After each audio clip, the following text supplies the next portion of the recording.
So Beth, welcome Thank you. to LeaderComm. Appreciate your time and being here and everything.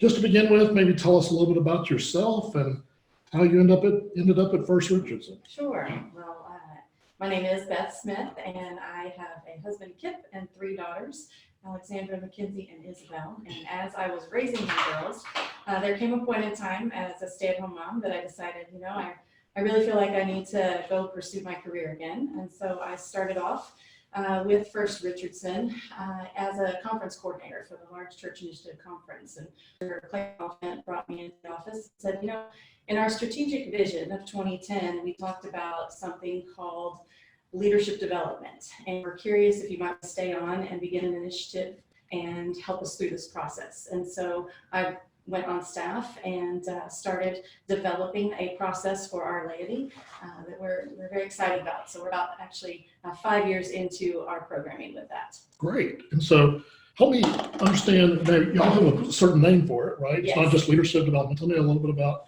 how Correct. y'all came up with the program and maybe a little bit about the program. Okay.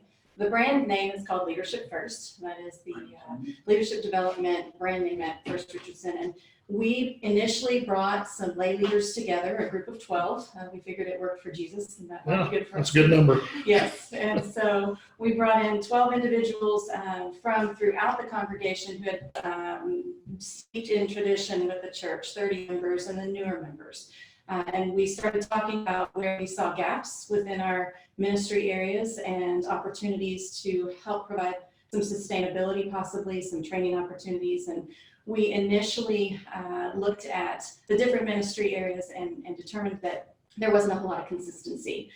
And there wasn't another form or opportunity to bring leaders, existing or emerging leaders from the congregation into conversation. And so we knew initially that we wanted to do that.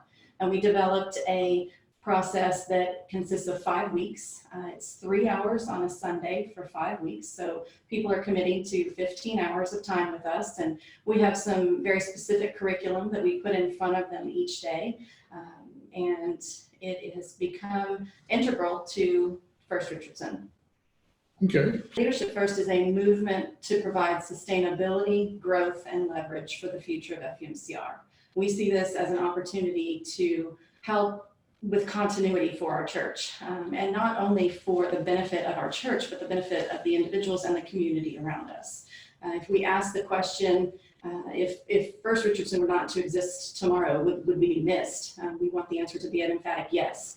And so through our leadership development process, as we are equipping Christians to be passionate servant leaders, we are working with them, perhaps bringing information to them that maybe they've heard before, but the difference being from a faith-based perspective. How did Jesus lead? What did that look like? And how can we emulate that in our own lives? Whether it be at work, at church, aspects of this program is that we bring individuals from the age of 15 to the age of, I think our oldest has been 82. And so typically there are about 25 individuals in the classroom sessions, and we hold them twice a year, once in the fall and once in the spring. We just finished up class 11. Wow. So that means you've taken 310 people through this program. Are there any other key facts or data that sort of comes to mind when you think about this? As far as leadership development and leadership first, we don't consider it a prerequisite for leading in any capacity in the church, but we do feel that through leadership first, we have been able to identify people that perhaps we wouldn't have known before. We use a referral system for filling our classes, whether that be through the classes. And so we reach people that perhaps we wouldn't have known before. We're trying to negate the 80-20 rule. We don't want it just to be the same 20% of people doing the work. Right. And so what we have been able to do through the last several years we have been able to identify individuals who, again, are either emerging or existing leaders. And currently we sit with about 103 different positions, ranging from church council positions to standing committee positions. And of those 103, we have 63 individuals who have gone through Leadership First, which is about 61%. Wow. And so I guess that was one of the questions that I had was, can just anybody take this course? Or we have, to date, we have had a few individuals self-identify and say, hey, we're interested. Okay. And of course, then we have a conversation and we'll let them come through.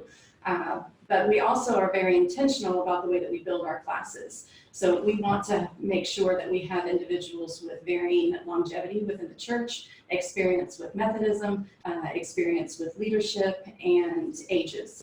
So we will intentionally, for instance, if I have 5 individuals who are within the range of 50 to 60 who have said yes, I will not ask another individual within that age range. Right. We try and fill it with a wide variety and diversity. And all forms of diversity are included in that. So Okay. we typically have male and female, pretty much an even split, and then a diverse population, racially, ethnically, and so forth, as much as we can.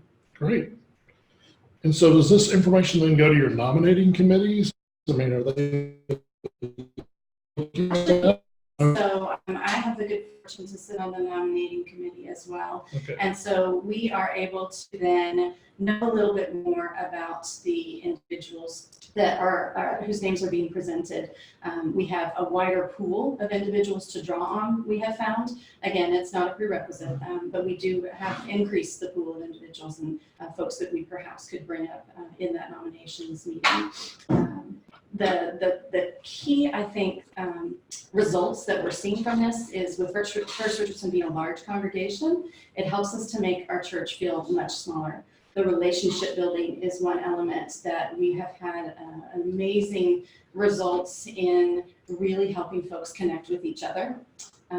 We have been able to, of course, see faith development in these individuals, and we survey them after each session with some key questions, meaningful, that's valid, as well as that we are tweaking as necessary according to what they desire to have in the class. I mean, you're a pretty large church, so I'm assuming you have multiple worships Yes. services, and so I'm assuming you draw from various services as well. Yes, so we like to have a mix of our traditional worshipers as well as our modern worshipers represented. Okay.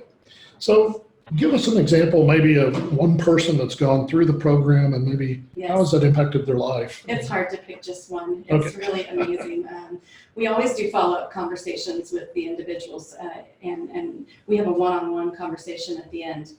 And these are so rewarding because we get to see where the results and the fruits are going to be. And it is, I had an example of an individual that I spoke with just recently, and she came in pretty unknown to us. She is on a Sunday morning, consistent on a Sunday morning, but really kind of stayed narrowly focused in the pocket.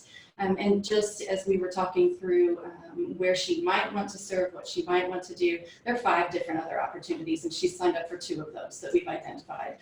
There are individuals, I remember a woman who was really doubting her leadership abilities, very strong woman, very successful professional, mother, wife.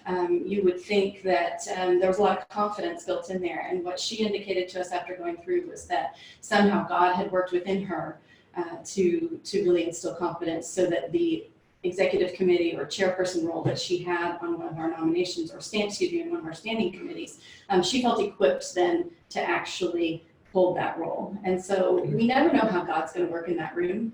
It's really amazing to see between the relationships and also outside of the church, a gentleman, I mean, that's for one example, but I couldn't stop. Okay. A gentleman took some of the concepts that he felt that he had learned through Leadership First, or maybe just to reiterate it in his own work experience in the corporate world, took them back to his workplace, and then subsequently had people coming to him saying, what is it you're doing? Like, how are you being so successful with your team? And then he was able to share.